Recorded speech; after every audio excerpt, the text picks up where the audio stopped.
बिस्मिल्लाहिर्रहमानिर्रहीम। अस्सलाम वालेकुम, मैं हूं साइमा कमल। बिजनेस प्लस न्यूज़ के साथ सबसे पहले एक नज़र डालते हैं अब तक की हेडलाइंस पर।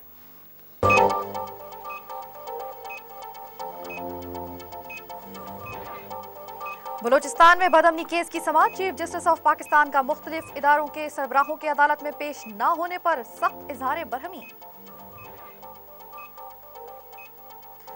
बाजोड़ एजेंसी के हेडक्वार्टर खार बाजार में खुदकुश हमला, 20 अफराद जाँ बहक, मुतादिद जख्मी।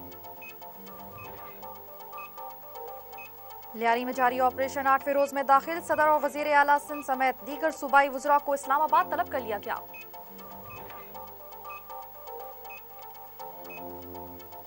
कौमी असम्बली के इजलास में अपोजिशन की हंगामा आराई, गो गिलानी गो के नारे। इजलास गैर मुय्यना मुद्दत तक के लिए मुलतवी कर दिया गया। जनूबी पंजाब के अवाम का एहसास महरूमी दूर होना चाहिए। इंतखाबात वक्त पर होंगे। लॉन्ग मार्च की बात अब पुरानी हो गई। चौधरी शुजात हुसैन।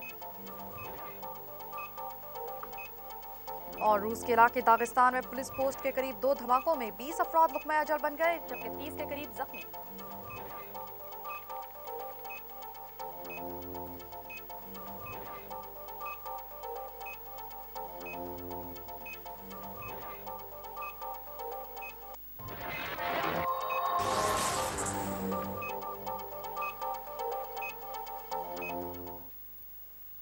और तफसीली खबरों का आगाज़ करेंगे बलूचिस्तान में बदअमनी केस के समाअत के हवाले से। Chief justice of Pakistan Iftikhar Mohammad Chaudhry ने बलूचिस्तान में मुख्तलिफ खुफिया इदारों के सरबराहों के अदालत में पेश न होने पर सख्त इजहार बरहमी करते हुए कहा है कि जब सूबे का IG पुलिस अदालत में आ सकता है तो खुफिया इदारों के सेक्टर इंचार्ज को अदालत आने में क्या कबाहत है।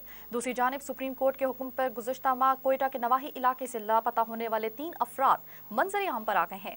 सुप्रीम कोर्ट कोयटा रजिस्ट्री में बलूचिस्तान में अमन अमान और लापता अफराद से मुतालिक केस की समाअत chief justice of Pakistan Iftikhar Mohammad Chaudhry की सरबराही में आज मुसलसल चौथे रोज भी जारी है, जबकि समाअत के दौरान deputy attorney general Malik Sikandar ने अदालत को बताया है कि खुफिया इदारों के सेक्टर इंचार्ज कोयटा में मौजूद न होने की बिना पर अदालत में पेश नहीं हो सकते, जिस पर चीफ जस्टिस ने इज़हार बरहमी करते हुए और कहा है कि जब पुलिस का IG अदालत में आ सकता है तो खुफिया इदारों के सेक्टर इंचार्ज क्यों नहीं। उन्होंने ये भी कहा है कि ये भी रिमार्क्स दिए हैं कि हमें अदालत में कहानियां सुनने के लिए नहीं बैठे। सूबे में आग लगी हुई है, उसे कौन बुझाएगा। कोयटा के इलाके मारवाड़ से 11 अप्रैल को लापता 7 में से 3 अफराद के एक रिश्तेदार अदालत में पेश हुए, जिसमें बताया कि तीनों लापता अफराद घर पहुंच गए हैं, लेकिन तबीयत नासाज होने की बिना पर अदालत नहीं आ सके। उन्होंने अदालत से इस्तदा की है कि मारवाड़ से लापता होने वाले 4 अफराद को भी बाजियाब करवाया जाए। उधर बाजोड़ एजेंसी की तहसील खार में खुदकुश धमाके में 4 लेवीज एहलकारों समेत 20 अफराद लुक़मा अजल बन गए हैं, जबकि 42 के जख्मी होने की इत्तलात मौसूल हुई हैं। धमाके के बाद तहसील खार में कर्फ्यू नाफिज कर दिया गया है और खुदकुश धमाके का तहसील खार के मरकजी बाजार में हुआ। सिक्योरिटी एहलकार मामूल की तलाशी ले रहे थे कि इस दौरान खुदकुश हमला आवर ने खुद को धमाके से उड़ा दिया, जबकि ऐनी शाहिदीन का कहना है कि खुदकुश हमला आवर की उम्र 14 से 18 साल के लगभग थी। धमाके से खार बाजार में इमारतों के शीशे टूट गए और जख्मियों को एजेंसी हेडक्वार्टर अस्पताल खार मुंतकिल कर दिया गया है। धमाके के बाद फोर्सेस ने इलाके को घेरे में ले लिया है, जबकि इलाके में कर्फ्यू नाफिज करके सर्च ऑपरेशन भी शुरू कर दिया गया है। लियारी में जारी जराइम पेशा अफराद के खिलाफ ऑपरेशन के दौरान रात भर फायरिंग का सिलसिला जारी रहा और 2 दर्जन से जायद जानों के नुकसान के बावजूद पुलिस को ताहाल कोई भी खातिर ख्वाह कामयाबी हासिल नहीं हो सकी। लियारी में जारी ऑपरेशन में चील चौक और इसके अतराफ में रात भर वक्फे से फायरिंग का सिलसिला जारी रहा। सुबह होते ही मुसल्लह मुलजिमान की जानिब से चील चौक, गबूल पार्क और इसके गिरदोनवा में पुलिस पर फायरिंग शुरू कर दी गई, जिससे इलाके में शदीद खौफ और हिरास फैल गया।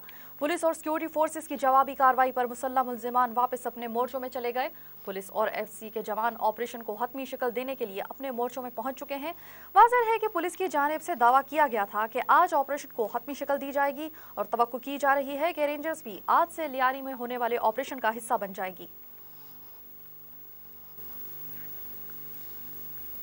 इसके साथ ही खबरों का वक्त अपने इख्तिताम को पहुंचता है। साइमा कमल और न्यूज़ टीम को दीजिए इजाजत।